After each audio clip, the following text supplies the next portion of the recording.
ठीक। अधिशोषण हम जब पढ़ रहे थे तो उसमें अगला एग्जाम्पल लेते हैं, जैसे गन्ने का रस। गन्ने का रस जब हम निकालते हैं तो वो पहले हरा रंग का होता है, धीरे धीरे बहुत देर तक रखने पर वो भूरा रंग का हो जाता है। लेकिन जब उसी गन्ने के रस से शक्कर बनाया जाता है तो शक्कर कैसा होता है आपका? सफ़ेद, रंगहीन। कैसे होता है? गन्ने का रस जो भूरे रंग का, वो रंगीन कैसे होता है? तो गन्ने का रस को जो होता है उसका जली विलयन बनाकर उसको जंतु चारकोल के साथ अच्छी तरीके से मिलाया जाता है।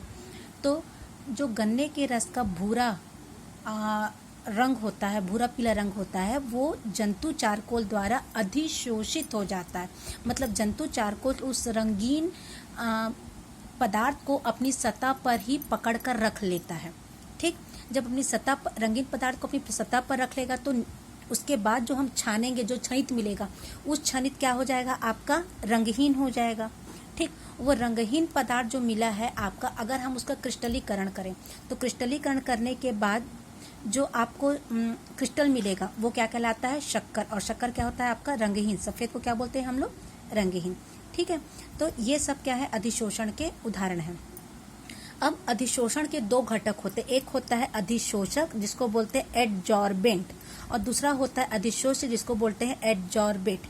ठीक है, अधिशोषक और अधिशोष्य क्या होता है इसको पहले एग्जाम्पल से, जैसे सिलिका जेल है। सिलिका जेल को हम अगर नमी युक्त वायु में रख दें तो सिलिका जेल क्या करती है?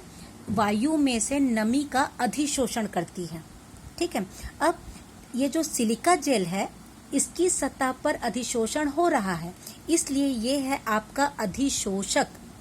और ये सिलिका जेल किसको अधिशोषित कर रही है? वायु के जल वाष्प को। तो यहाँ पर जो जल वाष्प है वो अधिशोष क्या हो रहा है आपका?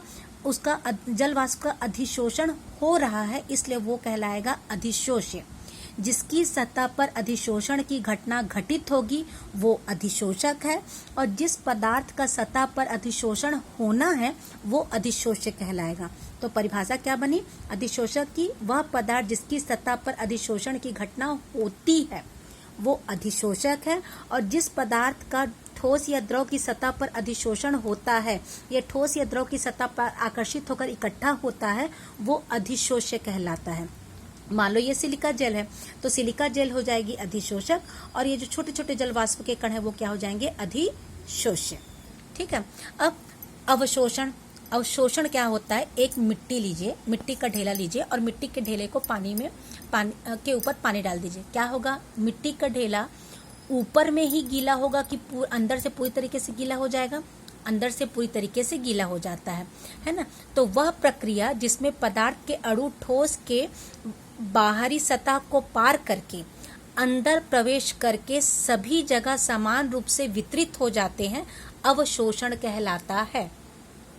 ठीक, अवशोषण का मतलब होता है ठोस या द्रव का अंदर प्रवेश करके, सतह को पार करके अंदर प्रवेश करके सब जगह समान रूप से वितरित हो जाना, बराबर रूप से मिल जाना। अब सिलिका जेल को नमी युक्त वातावरण में रखे थे तो सिलिका जेल नमी का क्या कर रही थी? अधिशोषण कर रही थी। इसी प्रकार अगर सिलिका जेल की जगह हम कैल्शियम क्लोराइड को रख देते हैं नमी युक्त वातावरण में तो कैल्शियम क्लोराइड कुछ देर के बाद पूरी तरीके से गीला हो जाता है, द्रवित हो जाता है, ठोस से द्रव बन जाता है। इसका मतलब क्या हुआ? इसका मतलब ये हुआ कि कैल्शियम क्लोराइड जो नमी में उपस्थित जलवाष्प के कण थे उसको अवशोषित कर लेती है, और जब अवशोषित कर लेती है तो कैल्शियम क्लोराइड ठोस से क्या हो जाती है? द्रव हो जाती है। ठीक है, ये देखिए मिट्टी है, मिट्टी में अगर मिट्टी में पानी डालते हैं तो पानी के जो कण है वो सतह को पार करके अंदर आ गए, मिट्टी में समान रूप से मिल गए, तो मिट्टी क्या हो गई आपकी? गीली। अब है शोषण। शोषण का मतलब जॉर्प्शन, मतलब अधिशोषण और अवशोषण अगर एक साथ होता है तो वो कहलाता है शोषण। मतलब जब किसी ठोस की सतह पर कोई दूसरा द्रव आता है तो कुछ भाग को वो अधिशोषित करती है द्रव के, और कुछ भाग को अवशोषित करती है। मतलब कुछ भाग को अपनी सतह पर ही रोक लेगी और कुछ भाग को सतह के अंदर लाकर समान रूप से वितरित कर लेगी। तो वह प्रक्रिया जिसमें अधिशोषण और अधिशोष्य की प्रक्रिया साथ साथ संपन्न होती है शोषण कहलाता है। चारकोल को अगर हाइड्रोजन गैस को डालोगे तो हाइड्रोजन गैस की कुछ मात्रा सतह पर रुक गई, मतलब अधिशोषण हुआ। ठीक है, साथ ही साथ चारकोल की जो चारकोल था उसकी कुछ मात्रा तो सतह पर रुक गई। सतह पर रुकी मतलब कौन सी प्रक्रिया हुई? अधिशोषण हुई। चारकोल पर हाइड्रोजन गैस डालने पर कुछ गैस वहीं पर रुक गया, मतलब क्या हुआ? अधिशोषण। पर कुछ गैस सतह को पार करके अंदर आ गई, मतलब क्या हुआ? अवशोषण। तो यहाँ पर जंतु चारकोल के द्वारा हाइड्रोजन गैस का अधिशोषण भी हो रहा है और अवशोषण भी हो रहा है, इसलिए यहाँ पर ये कौन सी प्रक्रिया है? शोषण। ठीक है।